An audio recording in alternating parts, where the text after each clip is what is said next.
यार दोस्तों, hard drives तो हम सारे लोग काम में लेते हैं अपने डेटा को स्टोर करने के लिए। लेकिन यार अगर ऐसे में बात निकल के आ जाए इंक्रिप्शन की, तो दोस्तों हो सकता है कि हम में से काफी लोगों ने जो है वो हार्ड ड्राइव की इंक्रिप्शन के ऊपर कोई भी ध्यान ना दिया हो। तो इसीलिए यार हम लेते हैं काम के अंदर एक चीज को जिसको हम कहते हैं बिट लॉकर। तो आज आपकी वीडियो आखिर तक देखते रहिए। मैं आपसे आज बात करूंगा इसी बिट लॉकर की, और दोस्तों देखेंगे कि आखिरी जो बिट लॉकर वो किस तरीके से हमारी हार्ड ड्राइव्स को कंप्लीट तरीके से इनक्रिप्टेड और सिक्योर बना देता है। नमस्कार दोस्तों, मेरा नाम है यशवंत और आप देख रहे हैं माइक्रोमाइंड। चलिए शुरू करते हैं।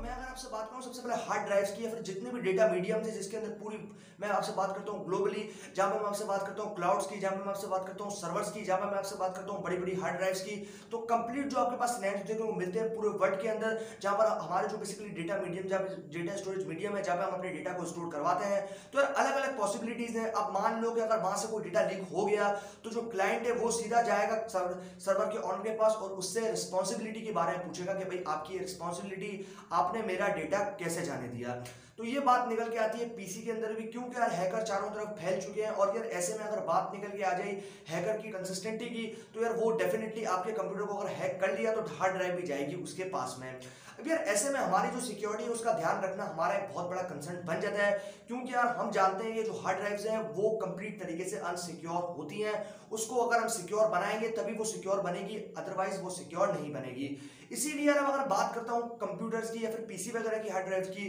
तो दोस्तों मैं अगर आपसे बात करता हूं इन हार्ड ड्राइव्स की, तो दोस्तों इनके अंदर हम लेते हैं बिट लॉकर को, जो कि हमारी हार्ड ड्राइव्स को कंप्लीट तरीके से सिक्योर बनाने में हमारी मदद करता है और किसी भी अनऑथराइज्ड जो यूजर है बेसिकली उसको एक्सेस नहीं देता। मतलब ये कि वो जो ऑथराइज्ड यूजर है सिर्फ और सिर्फ उसी को देगा, क्योंकि उसके पास उसका यूजर नेम और पासवर्ड है। अदरवाइज जो आपके पास अनऑथराइज्ड यूजर है, कोई भी आएगा, कोई भी एक्सेस करने की कोशिश करेगा हार्ड ड्राइव को, तो वो जो है वो कंप्लीटली डिनाई कर देगी, क्योंकि वो जानती है कि यार आपको, आपका बेसिकली जो जेन्युइन यूजर होगा उसके पास उसका आईडी होगा, उसका पासवर्ड होगा। अदरवाइज जो आपके पास अनऑथराइज्ड यूजर होगा उसके पास कुछ भी नहीं होगा। अब यार ये सिक्योर काफी ज्यादा बना देती है हमारी हार्ड ड्राइव्स को, और यार ऐसे में हार्ड ड्राइव्स का सिक्योर होना भी काफी ज्यादा मैं बोलूंगा ना जरूरी है, क्योंकि यार हमारा जो कॉन्फिडेंशियल डेटा है, हमारी कॉन्फिडेंशियल इंफॉर्मेशन है, वो कंप्लीट तरीके से सेव होना काफी ज्यादा जरूरी है। अब यार ऐसे में मान लो कि अगर आपके डेटा को करता है कोई लीक, और ऐसे में आपकी डेटा की जो बेसिकली फाइनेंशियल इंफॉर्मेशन जो उसके अंदर स्टोर्ड है, तो आप फाइनेंशियल जो है वो कंप्लीट तरीके से टूट जाएंगे।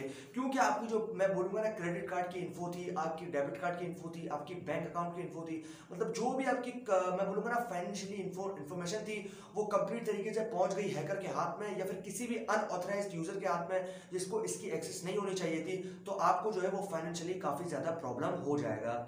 अब ये बात जरा करते हैं इसके वर्किंग प्रिंसिपल की, और दोस्तों देखते हैं कि आखिरी जो बिट लॉकर है ये एग्जैक्टली किस तरीके से काम करता है। अब यार देखो, इसके अंदर होता कुछ नहीं है कि मान के चलो कि जब आप अपने पार्टीशंस बनाते हो, मतलब मान लो कि एक पार्टीशन में आपकी विंडो है, एक पार्टीशन के अंदर आपकी कुछ और डेटा है, एक पार्टीशन के अंदर आपका कुछ और डेटा है, मतलब मूवीज है, सॉन्ग्स है, अदरवाइज कुछ भी हो सकता है। तो ये क्या करता है कि अलग अलग पार्टीशन को सिक्योर करने का काम करता है। मान लो कि अगर आपकी जो वॉल्यूम है बेसिकली, जो भी आपकी हार्ड ड्राइव है, आपकी हार्ड ड्राइव के अंदर एक पर्टिकुलर वॉल्यूम है, अब वॉल्यूम को जो है वो ट्रांसपेरेंट कर देता है, मतलब ये कि वो उसको जो है वो ट्रांसपेरेंट करता है, वो दिखता नहीं, उसको इनक्रिप्ट कर देता है। अब इन दैट केस के इन फ्यूचर जब आपने इंक्रिप्शन लगा दी है, तो क्या होगा कि जैसे ही आप दोबारा लॉगिन करोगे या फिर जैसे आप जाओगे अपनी ड्राइव के अंदर, तो वो आपसे एक यूजर नेम और पासवर्ड मांगेगा, क्योंकि आपने उसके अंदर इंक्रिप्शन लगाई थी और उसने जो है अपने पूरे हार्ड ड्राइव के वॉल्यूम को जो है वो इंक्रिप्ट कर दिया है। अगर आप उस वॉल्यूम के अंदर जाना चाहते हो, उसको एक्सेस करना चाहते हो, तो आपको यूजर नेम पासवर्ड डालना पड़ेगा और तभी आप जो है वो उसको एक्सेस कर पाएंगे। तो फंडा काफी ज्यादा कमाल का है, और इसके अंदर जो है वो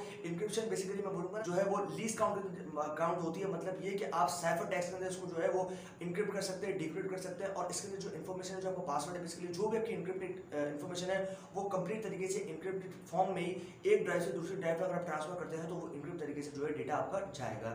तो बेसिकली यार इसी तरीके से जो है वो बिट लॉकर काम करता है, और यार इसका जो कंसेप्ट है ना वो काफी ज्यादा कमाल का है, और ये जो है ये हमारी कंप्यूटर की हार्ड ड्राइव को कंप्लीट तरीके से सिक्योर बनाने में हमारी काफी ज्यादा मदद करता है, और किसी भी डेटा को जो है, किसी भी मतलब हमारा जो कॉन्फिडेंशियल डेटा है या फिर पर्सनल इंफॉर्मेशन है, उसको बचाता है किसी भी अनऑथराइज्ड यूजर के हाथ में जाने से। तो यार ये थी सारी कंप्लीट कहानी इसी बिट लॉकर की। मुझे उम्मीद है कि आप लोगों को वीडियो जरूर पसंद आया होगा। अगर वीडियो पसंद आया तो वीडियो को लाइक और शेयर करना बिल्कुल भी मत भूलिएगा, और चैनल को अभी तक सब्सक्राइब नहीं किया तो चैनल को सब्सक्राइब कर दीजिए, क्योंकि मैं आपके लिए रोजाना ऐसी वीडियोस लेकर आता रहता हूँ। अभी के लिए दोस्तों इतना ही। Stay blessed, stay inspired.